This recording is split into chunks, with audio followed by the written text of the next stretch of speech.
chers membres de la communauté des Chevaliers du Savoir.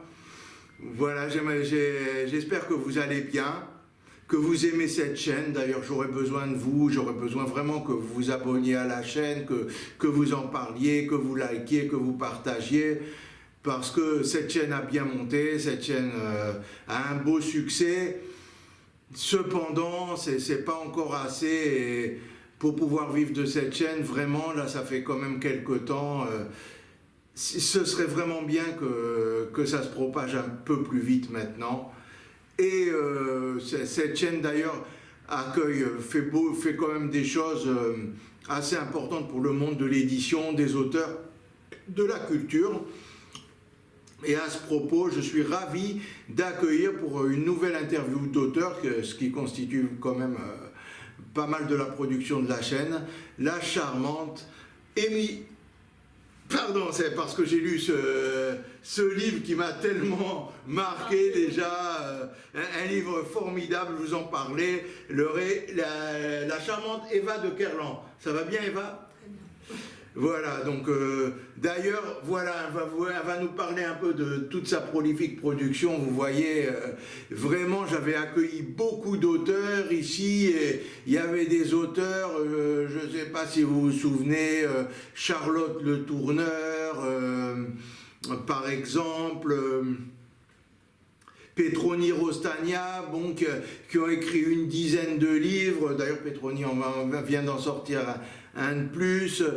Mais beaucoup, il y en a même qui ont fait 12 ou 13 livres, mais jamais autant que notre chère Eva, vous voyez ça.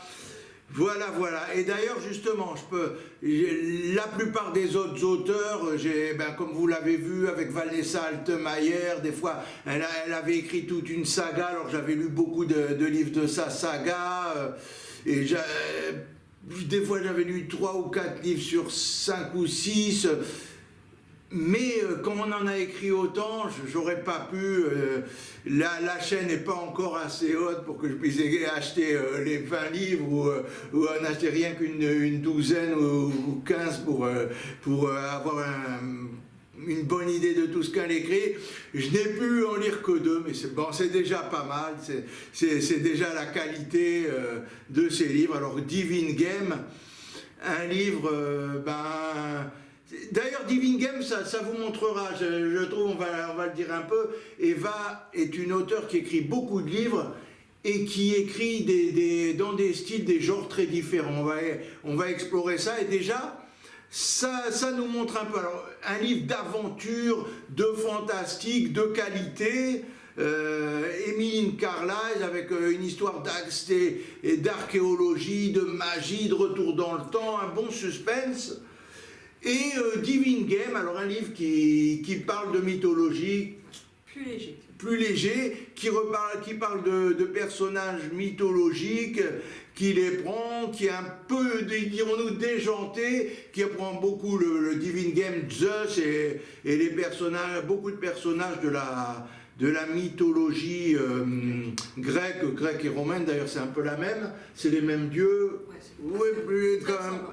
Ouais, puis donc on trouve d'autres personnages de la mythologie, comme Circé, la magicienne qu'on a vue dans Ulysse, dans l'Odyssée. Oui, c'est l'Odyssée, c'est Ulysse. Ouais. Et bon, voilà, un petit clin d'œil particulier à ceux qui connaissent de mon époque, Ulysse 31, Ulysse... Tu connais aussi, ah ouais. Sûr, j'adore. Super, c'est vraiment les bonnes bandes dessinées formidables. Ah oui, Albator, Ulysse, le bon Goldorak, le temps. Ouais, c'est un temps que ah là là, on est heureux. Les mystérieuses idées d'or, Capitaine Flamme. Enfin bon, voilà, je suis vraiment un fan comme vous. Ouais, toute ma vie j'ai été un peu dans les beaux mondes de l'imaginaire. C'est pour ça que je fais cette chaîne culturelle.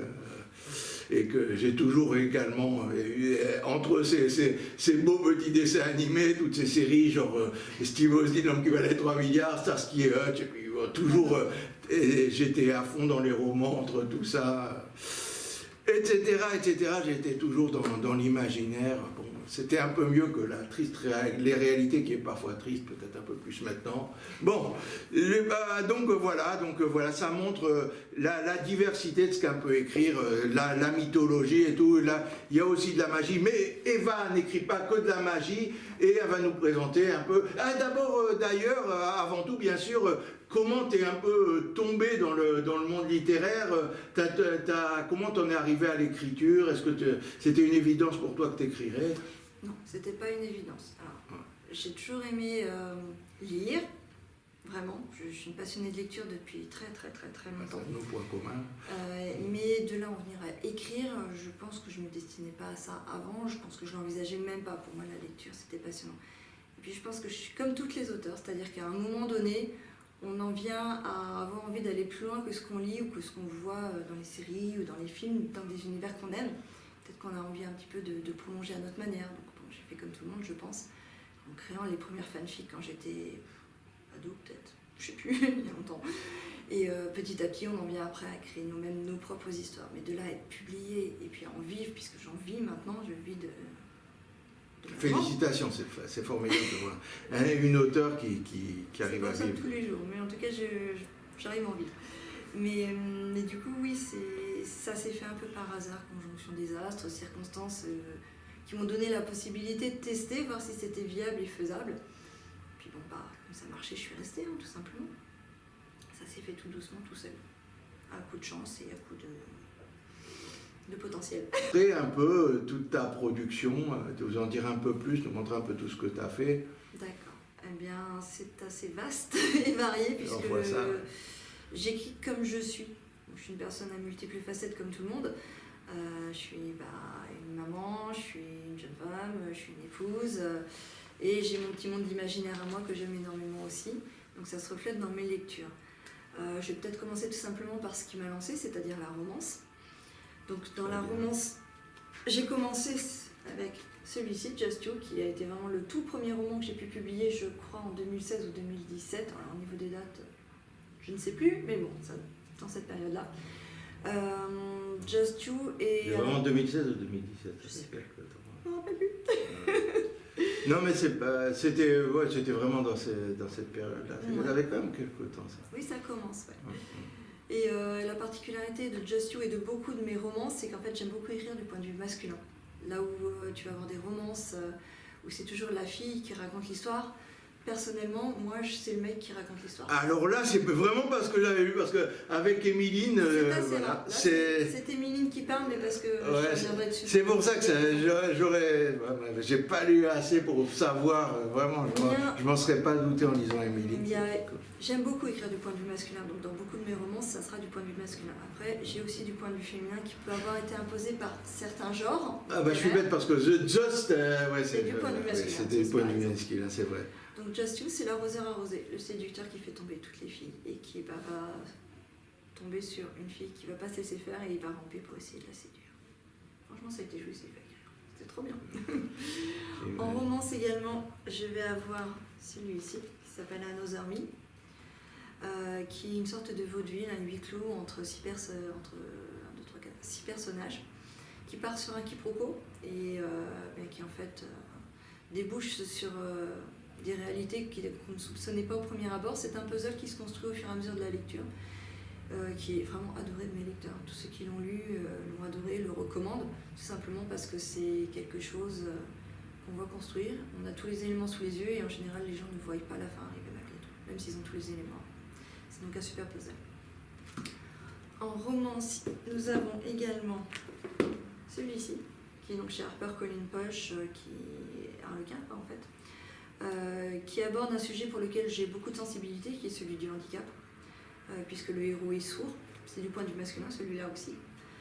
Et un jeune héros sourd qui vit un peu dans sa bulle, un peu retranché du monde à cause de son handicap et de ses particularités, qui va tomber sur une jeune fille volcanique avec qui il va vivre une grande histoire d'amour. Jusqu'à ce qu'elle ait un accident et qu'il se retrouve à décider, puisqu'elle aura oublié leur histoire d'amour, il va donc avoir le choix entre la laisser partir ou essayer de la reconquérir.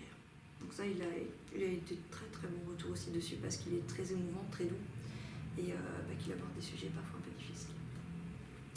En romance, nous avons également Love Me Lou, C'est une romance sombre. La particularité par rapport aux autres, c'est que celui-ci comporte des passages très durs et très sanglants, et des passages très lumineux. Écrivez-le également du point de vue masculin. Aussi. Quand je dis que j'en ai beaucoup, j'en ai beaucoup. Celui-ci a eu son succès outre-Atlantique, puisqu'il est aussi édité au Brésil. Et les lectrices brésiliennes lui ont donné vraiment un beau succès à ce niveau-là. Elles l'ont vraiment beaucoup apprécié, puisque le héros est défavorisé. Il vit du mauvais côté de la barrière quelque part et il essaye de s'en sortir comme il peut, et c'est quelque chose auquel elles ont été extrêmement sensibles. Les Françaises aussi, cela dit, mais les Françaises ont beaucoup eu de sensibilité pour l'histoire d'amour, justement un peu contrariée que les deux héros vivent, et qu'ils ont essayé de conserver et de se battre malgré les circonstances. Roman sombre, édité chez Lexeria. C'était pas exactement, voilà, le Brésil et les Français, il y avait quand même les Brésiliens et les Français, il y avait quand même une petite différence. Oui, elles le ressentent d'une manière très différente, mais c'est très intéressant parce que c'est complémentaire dans leur manière de percevoir cette histoire. Puis ça montre bien un peu la dualité qu'il y a dans cette histoire aussi, quelque part. C'est intéressant aussi pour jouer. Tout à fait, la différence de culture, on voit que la même chose quand même d'un pays à l'autre, on peut avoir de différentes sensibilités. C'est très complémentaire. C'est pas la même chose. Et donc en romance, je ne peux pas ne pas évoquer ces deux-ci. Donc Is It Love, Matt et Is It Love, Ryan. Ce sont les adaptations romancées du jeu à succès du même nom, Is It Love, donc créé par Claire Zamoura, et qui donc a été vraiment très très joué, très téléchargé. Claire Zamoura que tu connais, oui. Avec qui tu as fait des dédicaces? J'ai fait plusieurs dédicaces, oui, tout à fait, avec elle. Je l'ai rencontrée régulièrement en dédicace. On a donc le PDG charismatique et mystérieux, et le bad boy au cœur brisé. Les fans du jeu sauront de quoi ça retourne. Celles qui ne sont pas fans du jeu n'ont pas besoin d'avoir fait le jeu pour pouvoir lire les deux histoires. Elles sont totalement indépendantes et elles peuvent se lire vraiment comme un roman à part entière. C'était un jeu vidéo c'était un tu sais, les jeux qu'on peut télécharger sur téléphone et tablette. Et en fait, tu dois connaître le principe du livre dont on est le héros. Moi je connais un peu, voilà. Mais c'était pas le plus que je. C'est pas ce que j'ai pratiqué le plus. Voilà, cette application, c'est un peu le même principe, c'est-à-dire que c'est un visual novel, tu as des choix réguliers à faire qui t'orientent plus ou moins dans l'histoire et qui t'amènent vers une fin alternative en fonction des choix que tu auras fait. Il n'y a pas de choix dans le roman, par contre, c'est vraiment des romans purs et durs. Bad Boy et PDG. Donc voilà pour les romans.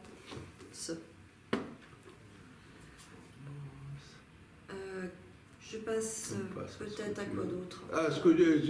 D'accord. Ouais, eh bien, je continue sur la romance. T'es l'invité, tu peux y aller. Je vais continuer sur la romance du coup rapidement. Tu présentes ton œuvre de la façon qui est. Romance historique cette fois, édité chez Harlequin, collection Victoria. Viking, 872 en France, une jeune viking mercenaire embauchée par le roi de France qui rencontre un jeune chevalier franc sur le champ de bataille, coup de cœur assuré. Mais coup de cœur contrarié également parce que leur histoire d'amour, les convenances, les différences culturelles, les plans sur la comète tirés par les parents, etc. font que logiquement ils ne devraient pas pouvoir vivre ensemble, ils vont devoir se battre vraiment pour pouvoir vivre ensemble, vraiment, avoir vraiment leur histoire d'amour.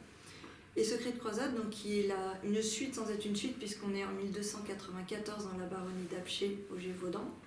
Les fans du Gévaudan verront une idée là-dedans.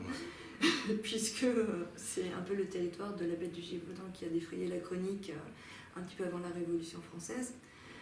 C'était à Apcher, ouais. Entre autres, oui, dans cette région-là. Thomas d'Apcher, dans le fameux film. Dans le film, voilà, tout à fait, c'est ça. Et donc, bien l'héroïne de cette histoire est la descendante de ceux de Destin de guerrière. Et elle va voir revenir ses frères de croisade avec leur traumatisme. Donc j'exploite les croisades d'une manière que tout le monde ne fait pas, c'est-à-dire en parlant un peu du retour du guerrier qui quand même a dû tuer, qui a eu beaucoup de souffrances, qui a fait partie de sièges, de combats, qui a été un petit peu sanglant. Et donc du coup avec tous les traumatismes que les soldats de retour au pays peuvent avoir. Et donc mon héroïne va devoir batailler ferme pour conserver sa liberté, son indépendance et pouvoir suivre les élans de son cœur, en romance historique. Et donc maintenant on en arrive à l'imaginaire, avec une saga en 3 tomes, tome 1, 2 et 3, j'ai pas assez de notes pour tous les présenter. C'est une saga vraiment imaginaire, un peu dystopie positive, futurisme, où on est imaginez dans 5000 ans d'ici, où la nature a repris ses droits, l'homme a disparu pour une raison qu'on ignore. Et on se retrouve vraiment, on a perdu notre place de super prédateur quelque part. Mais l'homme a complètement disparu. Pratiquement disparu. Mais on va pas suivre des hommes. Mais si, tu suis des hommes. Il reste quelques communautés isolées. Il y a peut-être pas plus de 15 000 personnes sur toute la planète, si tu veux. Donc c'est vraiment des petites communautés.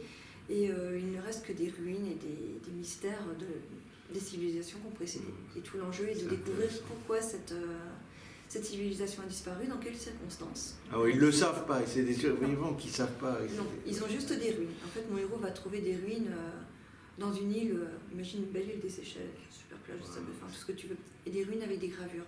Il ne sait pas ce que c'est, il va vouloir vraiment découvrir ce que c'est tout le point de vue, tout le départ de l'histoire, et c'est toute l'histoire justement de découvrir ce qu'il en est, ça va l'emmener aux quatre coins du monde, et ça va un peu bouleverser aussi les événements un peu malgré lui. Donc vraiment saga d'imaginaire. Sachant que celle-ci n'est plus éditée, enfin ne sera plus éditée à la fin du mois par l'éditeur, puisqu'on a décidé d'un commun accord que cette saga avait vécu dans la maison d'édition. Alors, ou vous foncez avant la fin du mois, ou alors il y a quand même une possibilité. J'ai encore quelques exemplaires chez moi, sinon sur le site internet ils y seront encore. Sachant que c'est une saga qui me tient vraiment à cœur parce que j'ai mis plusieurs années à l'écrire et c'est l'une des toutes premières que j'ai pu écrire. Je vais donc pas laisser le texte rester en l'état abandonné, je vais le republier en intégrale relié avec des illustrations puisque je suis aussi graphiste et illustratrice à mes heures perdues. Donc courant 2024, il y aura une réédition de cette saga dans tous les cas de figure. Voilà, pour ça. J'ai évoqué justement que je suis graphiste et illustratrice. Je vais peut-être prendre une seconde pour parler du côté maman, parce que je suis aussi maman quand j'en ai envie. Donc, ce genre de livre. Voilà, tout à fait. Donc, tu as Ferry et tu en as d'autres. Ferry qui est illustrée par Mélissa Laurent, qui est une illustratrice de vraiment très très douée, qui a fait des très très belles illustrations. C'est un conte de fées, vraiment. La petite fille perdue, les petits animaux magiques pour la retrouver, pour faire revenir le printemps. Et comme je suis aussi illustratrice, j'ai travaillé en collaboration avec différents autres auteurs pour créer des livres jeunesse que moi j'ai illustrés et qu'eux ont écrit, notamment Zacharie et La forêt des émotions qui vient juste de sortir, qui est parfait pour apprendre aux enfants à verbaliser un peu ce qu'ils peuvent éprouver et ressentir. C'est écrit par Flora Peoni, illustré donc par moi-même. Tu as aussi Léo, l'hippocampe trop gros, écrit par Tali Perrault et Delphine Barotin. Ouais, Tali Perrault qui a fait une vidéo pour nous à l'époque. À l'époque, oui, il y a eu une époque où, avant le confinement, j'interviewais des auteurs sur Paris. Et puis des auteurs, des acteurs, oui, j'ai pas fait que ça, d'autres artistes, même à un moment j'étais à une conférence sur l'opéra, enfin je faisais pas mal de choses, mais j'allais, il y avait que moi qui m'impliquais, mais bon, comme vous le savez, comme la chaîne a été créée quelque temps avant le premier confinement, ça a dû se finir tout ça, et puis comme maintenant, de toute façon, je peux interviewer des tas d'auteurs sur Zoom, c'est ce que je fais, mais à un moment, il y a eu, comme je savais pas me servir de Zoom et des applications comme ça, il y a eu beaucoup d'auteurs qui ont fait des vidéos pour nous, des vidéos toutes seules où elles se présentaient, notamment il y a eu Tali Perrault que vous pouvez encore écrit très bien. Et c'est vrai que ce texte, moi il m'a touchée. Je ne peux pas dessiner sur quelque chose qui ne me touche pas. Et cette histoire de ce petit hippopotame dont tout le monde se moque parce qu'il est trop gros, ça m'a touchée énormément et j'ai eu envie de l'illustrer. Et je pense qu'on a bien fait de travailler ces textes tout ensemble, toutes les trois, parce qu'on a beaucoup de succès dans les écoles. Les enseignants s'en servent pour enseigner un peu de tolérance et d'empathie à leurs élèves. Et on a des très très bons retours, justement des enseignants qui disent que les élèves ont été touchés par cette histoire. Et donc, que notre travail a un peu porté ses fruits quelque part. J'ai aussi travaillé avec Frédéric Arnoux sur un petit texte qui s'appelle Aldo le croco cherche une fiancée. C'est le petit texte tout mignon, tout doux d'un petit croco tout seul, tout triste qui essaye de trouver une petite compagne pour pas être tout seul dans sa vie. C'est plutôt mignon. Et par moi-même, on va dire, j'ai réalisé le texte et les illustrations d'un petit conte de Noël à la base pour mon fils et qui maintenant est pour aussi les vôtres d'enfants. Il s'appelle Coralin le lutin. Et le dernier jeunesse que j'ai, c'est Les billes maladroites. C'est pas moi qui ai fait les illustrations, je n'ai fait que le texte. C'est pour les gens qui, comme moi, sont vraiment très très maladroits et pour retrouver un petit peu le sourire en se disant que finalement être maladroit des fois c'est bien. Ça c'est le texte à faire lire aux enfants aussi. Donc voilà pour les jeunesses et pour le côté illustratrice. Et quand je ne sais pas quoi faire de mon temps, j'illustre aussi mes héros. Et comme je le disais donc tout à l'heure, j'écris vraiment ce que je suis quelque part. Mes livres reflètent un petit peu ma personnalité, notamment Émiline que tu avais lu, qui parle d'une jeune archéologue. Très intéressant, vraiment. Et Émiline, ça aurait pu être moi quelque part si tu veux, parce que j'ai eu une formation d'archéologue de base, que j'ai pas pu continuer pour diverses raisons, mais j'en ai gardé une passion vraiment très très forte. Mais de toute façon, malheureusement, avec le lycée, comme j'ai fait de l'histoire, de l'archéologie, malheureusement, on remarque maintenant de plus en plus de matières comme ça, on ne fait pas grand-chose avec ça, malheureusement. Mais ça reste une passion. Pour moi, ça reste vraiment une passion, une soif d'apprendre, de découverte, que j'ai eu envie de réinvestir quelque part dans un roman, ce qui a donné donc la saga d'Émilie Carlagne. Je parle d'une saga parce qu'en fait, plutôt d'une série. En fait. Puisque nous sommes dans un tome qui s'appelle Le Masque de Lune, et qui... Le Masque de Lune, et voilà, on voit le 1, donc on voit bien que c'est 1, même si... Non, c'est pas 1. C'est le logo.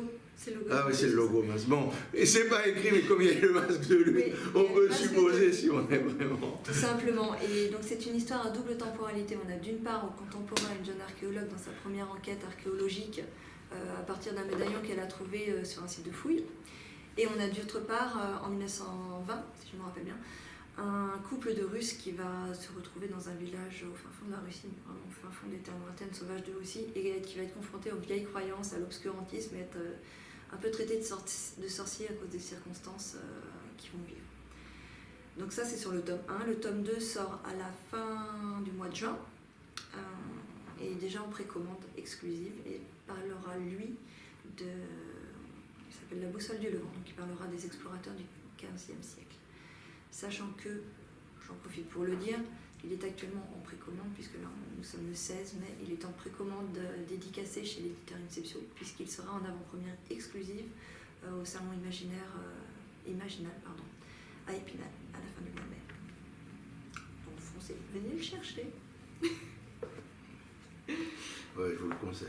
Voilà. Il me reste à évoquer les deux derniers imaginaires, qui sont La Citadelle des Brumes et La Dernière des Valkyries. Je vais commencer par La Dernière des Valkyries qui est sortie en février, qui a gagné le concours Urban Fantasy organisé par l'éditeur en 2022. C'est donc un Urban Fantasy. Alors pour la note de page pour les termes techniques, un Urban Fantasy c'est un roman qui se passe dans notre monde actuel et où il y a des créatures surnaturelles type anges, vampires, loups-garous, démons, ce genre de trucs, qui vivent cachés dans notre monde contemporain et qui se cachent pour éviter d'être démasqués, exploités, etc. Donc là, c'est ma dernière des Valkyries, j'exploite la mythologie scandinave nordique, avec des loups-garous et des vampires, mais issus de la mythologie nordique, donc qui sont très différents des loups-garous et des vampires qu'on peut croiser habituellement dans les textes. On n'est pas dans les vampires qui mordent, on n'est pas dans Twilight, c'est autre chose. Et avec de la magie. Ils ne mordent pas les vampires? Celui-là, non, il ne mord pas, lui. C'est un vampire, mais il ne mord pas, puisque c'est ça, un je vampire. crois que j'ai jamais vu. Ah ben, il ne mord pas celui-là. Il ne mord pas, il ne mange pas le sang. Mais c'est particulier. C'est vraiment les vampires de Scandinavie, si tu veux, dans les légendes vikings, etc. Ce sont ceux qui marchent après la mort. Donc quelque part des immortels dès qu'ils sont morts et qui ont ressuscité. Mais ce n'est pas forcément ceux qui meurent. Donc ça c'est La Dernière des Valkyries, vraiment. Et nous avons celui-ci qui sort le 19 mai. Donc à l'heure où je vous parle, il sort dans quelques jours. Et j'ai très hâte qu'il sorte en fait, parce que La Citadelle des Brumes, c'est mon chéri, c'est mon chouchou, c'est celui que j'adore écrire, que je suis en train d'écrire actuellement. C'est mon favori. Ça parle, imagine, comment te dire, un mélange du Seigneur des Anneaux et des légendes autour du roi Arthur. Voilà, tu as la Citadelle des Brumes. Il sera en 4 tomes, si tout va bien. Si D'ailleurs, j'ai fait une vidéo pour te dire où je parle du film Excalibur. C'est la première vidéo où je parle de cinéma. Donc voilà, on voit bien que je parle de plein de choses dans ma chaîne. Et bon, j'en ferai peut-être d'autres, mais bon, essayez d'aller la voir. Il me faudrait un peu plus de vues aussi si vous aimez vraiment. Ça peut être bien. Mais La Citadelle, ouais, donc il sort bientôt. Et, Excalibur, un film méconnu, un classique. C'est du point de vue masculin, celui-là aussi. Ah ouais. Et ouais, ça, celui-ci a totalement le point de vue masculin, c'est quelque chose que j'adore. Je parle d'Atlantis, des légendes d'Is, que les Celtes doivent connaître. On y croise Merlin, on y croise Morgane, on y croise Viviane également. On y fait un peuple qui est oppressé par un envahisseur qui cherche à le détruire parce que cet envahisseur ne comprend pas la magie de mes héros. C'est les Romains l'envahisseur? Non, mais ça pourrait. Ça aurait pu, franchement. Ouais. Imagine un peu que tu es parce que paraît que les Romains avec les Celtes, face à une autre race qui ne comprend pas la magie des elfes et qui essaye de les exterminer parce qu'il en a peur. Ça serait peut-être plutôt un peu ça. Mais on pourrait être sur Romains versus les peuples d'Angleterre, ça pourrait marcher aussi. Et en fait, toutes les créatures ayant de la magie se sont réfugiées dans la citadelle, qui est le dernier bastion où ils peuvent encore être en liberté. Le problème, c'est que la magie ne peut plus les sauver. La décision a donc été prise d'évacuer. Problème numéro 2, eh bien, le seul endroit où ils pourraient encore vivre en liberté est par-delà les mers. Et ils ont perdu les coordonnées. Ils vont donc aller les chercher en territoire hostile. Et c'est là que tout commence pour mon héros, qui va y aller avec son frère, pendant qu'il laisse Morgane superviser l'évacuation de la citadelle. Et malheureusement pour eux, il y a un mage noir, vraiment un chasseur d'obscurité, qui est sur leur trace et qui a décidé de les tuer. Donc ça ne va pas vraiment se passer comme prévu. Voilà. C'était la citadelle. Je crois que j'ai à peu près tout présenté. Tu me détrompes si j'ai oublié quelque chose. Je crois que tu as tout Je crois qu'on y a à présenté. peu Là, près ouais, tout. on a fait à peu près tout. Ouais. Ouais. Là, je pense qu'on n'a pas. Alors, oui, Trop. on voit qu'il y a un peu de tout. Oui, enfin, il y a beaucoup de genres, mais il y a des genres qui manquent. Et peut-être que il y a les polars thrillers, mais est-ce que tu les écris pas parce que tu n'aimes pas ou il y a d'autres raisons? J'aime pas. J'écris vraiment ce que j'aime et je suis une personne qui est pas. Je suis trouillarde, on va dire ça comme ça. Et les thrillers, je pense pas que je pourrais jamais en écrire, c'est trop. Bon. Je pense que ça serait trop dur. Bah, t'as raison, faut pas se forcer. Voilà, je me force pas. Après, un polar, je suis pas sûre non plus. C'est vrai qu'avec toutes les intrigues, les trucs comme ça pourrait peut-être être faisable, mais c'est pas un genre vers lequel je vais aller naturellement. Donc Ouais, je de pense toute que façon, tu verras bien si un jour. oui, non, je un ferme défi. pas la porte, mais ça m'étonne. de toute façon, il faut. Si j'ai des trucs qui sont, tu vois, Il faut vraiment pas se forcer à aller écrire ce qu'on. Après, si on écrit n'importe quoi enfin, si on pas n'importe quoi, mais si on écrit quelque chose parce que vraiment, on a envie d'essayer, mais on ne le sent pas trop, voilà. Oui, Ça sent vraiment de conviction, ça va se ressentir, et puis là, non, ça va pas je terrible. prends beaucoup plus de plaisir à écrire en imaginaire. Sur les thèmes où j'écris imaginaire, jeunesse et romance, c'est vraiment ce que j'aime faire. C'est le te laisse porter par tes envies. C'est ça, exactement. Il y aura une vraie qualité dans tout ce que tu écriras alors. Je pense aussi, oui. Et est-ce que c'est pas dur un peu de gérer une création aussi prolifique? Est-ce que tu te mélanges pas un peu les pédales avec tout ça? Je passe très facilement d'un genre à l'autre à écrire. Ça, je n'ai pas de souci du tout. Je plonge vraiment dans chaque univers sans difficulté. La difficulté, ça sera plutôt de gérer le planning parce que j'ai beaucoup de deadlines à respecter, j'ai beaucoup de sorties, donc il faut que ça puisse suivre, il faut que moi je ne sois pas en retard à ce niveau-là. Donc je dois vraiment, voilà, j'ai des deadlines à respecter, j'ai un planning à tenir et ça, il faut que je sois carré là-dessus. Ça, c'est ma grosse difficulté. Est-ce que tu as des protocoles d'écriture particuliers? Tu écris plutôt le soir? Je préférerais écrire le soir, mais techniquement, quand on a fait de sa vie l'écriture, on ne peut pas se contenter d'écrire juste le soir. Donc j'écris en journée. J'écris tout le temps, dès que je peux, dès que j'ai un moment. Non, j'écris tout le temps, vraiment. C'est mon mode de vie, Même dans le métro ou les transports? Ça m'est déjà arrivé, oui. Mais parce que j'aime écrire sur cahier avant d'écrire sur ordinateur. Donc quand je pars en salon ou où que ce soit, j'ai toujours mes cahiers, ma petite pochette, mes stylos et hop là. Donc ça m'est déjà arrivé même d'écrire en salon, en fin de salon, quand j'étais plus en dédicace, que j'étais à l'écart d'un stand. Je me posais sur une chaise et c'était parti. Ok, ça fait tu as eu une actualité particulière dont on pourra parler? J'en ai plein des actualités. Il y a donc, la première de toutes les actualités, c'est quand même la sortie du tome 2 de Emmeline Caroline qui sort dans quelques temps. Donc d'ores et déjà en précommande chez l'éditeur Inception, si vous souhaitez l'avoir avant tout le monde, puisqu'il sort fin juin. Si vous le commandez maintenant, par exemple, vous l'aurez fermé, ce qui peut être sympa, puisqu'il sera en exclu sur le stand d'Inception, où je serai également au Festival des Imaginaires, Imaginal, je ne vais pas y arriver, Imaginal, à Épinal fin mai. Donc c'est l'occasion de l'avoir un petit peu avant tout le monde. Puis il le mérite en plus, il est super. C'est tout le monde qui l'a dit, tous ceux qui l'ont lu jusqu'à présent ont dit qu'il était bien. Donc il y a ça. Cet été, il y a de la romance contemporaine qui sort chez Alter Real, qui est aussi l'éditeur de La Valkyrie et de la Citadelle. En septembre, j'ai le tome 2 de la Citadelle qui sort, et fin d'année, le tome 3 également de la Citadelle qui sort. Plus divers salons aussi auxquels je serai. Oui, j'ai fait beaucoup. Ben voilà, très bien. J'ai un récap sur mes pages Instagram et sur mon site internet où il y a toutes les dates. Oui, d'ailleurs, où on peut te suivre exactement dans les, eh bien, Instagram, dans les réseaux. Tu as Instagram, tu as Facebook, tu as TikTok, même si TikTok, j'y passe quand j'ai le temps, on va dire. Et mon site internet où il y a déjà ma boutique avec tous mes sites, n'importe quoi. Ma boutique avec tous mes livres et qui également permet une présentation de tous les livres, ou l'achat également des livres dédicacés si besoin. Et puis tu as tous mes salons qui sont répertoriés où on me trouvera. Et tu as sur Instagram aussi, tout est expliqué. Et tout est sous le nom de Eva de Kerlan pour Ouais. votre On arrive à me recherche. trouver quand même avec ça, sans aucune difficulté. Ok, bon, bah, très bien. Tu fais beaucoup de choses, tu es présente dans beaucoup de... Ouais, non. C'est jamais trop quand on arrive et que quand ça fait plaisir. C'est une passion. Quand on est passionné, c'est jamais trop. Tu as de la chance de faire un métier que tu aimes vraiment. Je sais. Je suis chanceuse. Super. À ce niveau-là. Félicitations, c'est vraiment bien. Merci. Bon, ben voilà, alors je vous remercie. Alors j'espère que vous avez aimé la vidéo. Ben, n'hésitez pas à liker, à partager, à en parler de cet auteur, Eva de Kerlan, une auteure très gentille, très disponible, d'ailleurs même sur les réseaux, on peut le dire. Et même maintenant, voilà, j'ai été très content de faire cette vidéo avec elle. Merci beaucoup, Eva. Avec plaisir, merci à toi. Et merci à vous. À bientôt pour une prochaine vidéo.